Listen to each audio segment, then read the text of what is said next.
Sing Street is written and directed by John Carney and stars Walsh-Peelo, Lucy Boynton, and Jack Renner. And Sing Street is set in Dublin, Ireland in 1985 and centers on a teenage boy named Connor Lawler, played by Walsh-Peelo. Connor meets a girl who lives across the street from his horrible new school, and he decides to start a band with some of the other boys to impress her, and he discovers his talent and love for music along the way. I was smiling like a kid on Christmas Day going into the theater to watch Sing Street, and I also had a huge smile on my face on my way out. I've been looking forward to this movie for such a long time because, fun fact about me, John Carney's first movie, Once, is my second favorite movie of all time. It's just under Dead Poets Society, but it's still a huge deal for me. You know, I love everything about Once. I love the music in Once. I like Begin Again, but I still love the music in that movie. And watching the trailer for Sing Street for the first time, I was just instantly sold. I was like, I have to see this in theaters. Unfortunately, I do kind of wish I watched this movie earlier so I could have gotten this review out earlier, because today was supposed to be Sing Street's third day in Philippine cinemas, but it's just completely gone now. It's gone from all theaters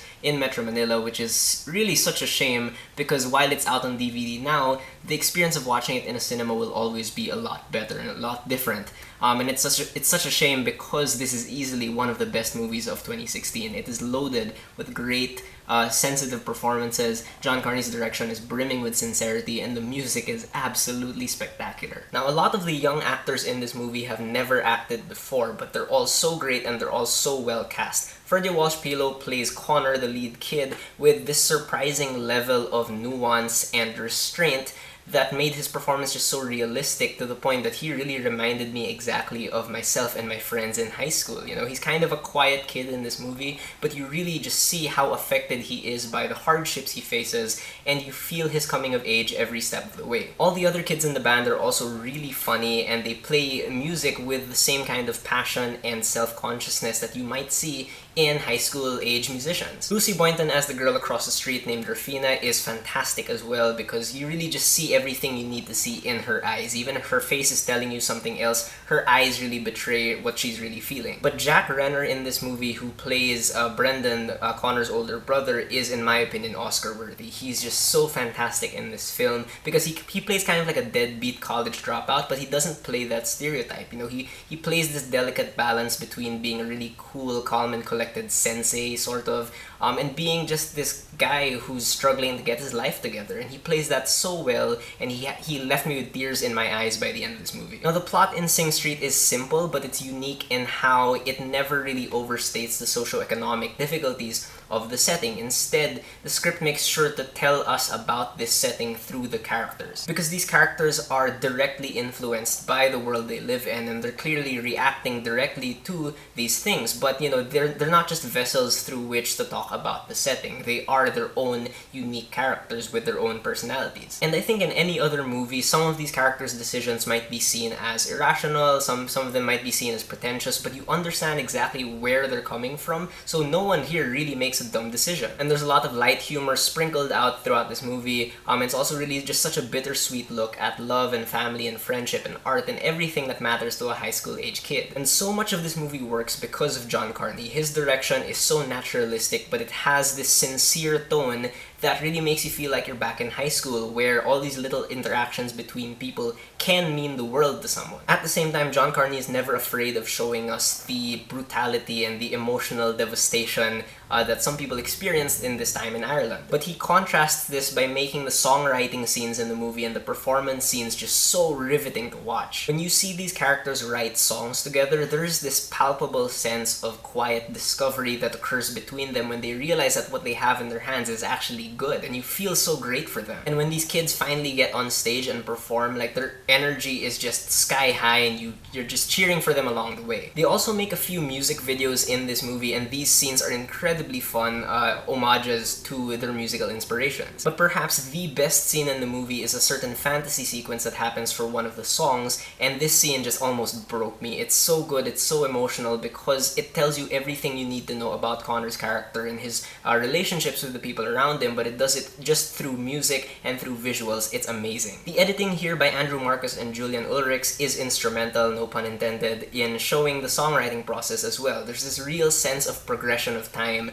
from the time these characters are working on pen and paper to the rehearsal space to the actual full recording. And really seeing them put these songs together is just as exciting as any sort of build-up to an action scene in an action movie. And what I love what the editing does is that there are moments where these songs are being played and you get to see how other people are reacting to the songs, and these moments really reveal character and show just how music and art really connects us all. Take note though, there is not as much music in the movie as I might be making it sound, but there's really never a dull moment in this movie. Every scene really matters to these characters and to the story. It's also just a beautiful film to look at. The cinematography from Yaron Orbach really shows us some truly breathtaking shots of Ireland, but the standout visual element in this movie is the production design, because it really makes you feel like you're in 80s Ireland, but it has this sort of dirty, rough edge to it that really reflects the failing economy of the time. And they have a lot of fun with makeup and costumes in this movie that not only pay homage to the bands that Connor and his friends are imitating, but also Connor's own development as a character. And going back to that fantasy sequence that I just mentioned,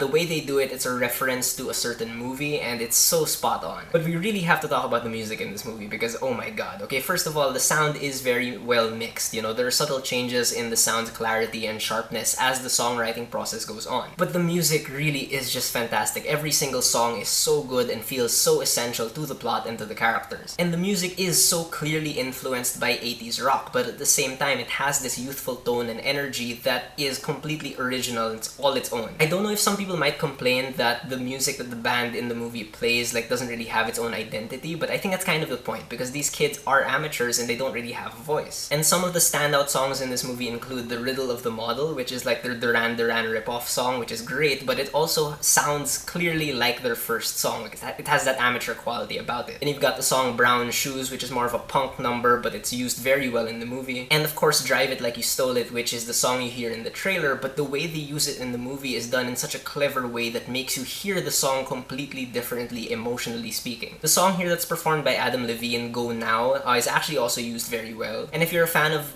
80s bands like The Cure and Hall & Oates, you will love the soundtrack in this movie. But it's not just the individual songs. The musical score in the movie is really great as well, because, you know, as these characters are creating the songs, you hear little bits of the songs in the background as if the melodies are forming in their head. And when you hear the full products at the end of these scenes, you'll notice that some of the lyrics they used are lines that were said to them by other characters. So, you know, you have this personal connection with every song. The only negative, I guess I would say, for Sing Street, and this is nitpicking at this point, is the fact that, yeah, some characters could have been a bit more fleshed out. You know, I would have liked to know the bassist and the drummer more, but for me, this movie is clearly told from Connor's perspective, so in the end, it doesn't matter that much. Sing Street is an awesome, awesome movie. I think if you're a fan of movies, you deserve to see this movie. If you're a fan of music, you have to see this movie as well.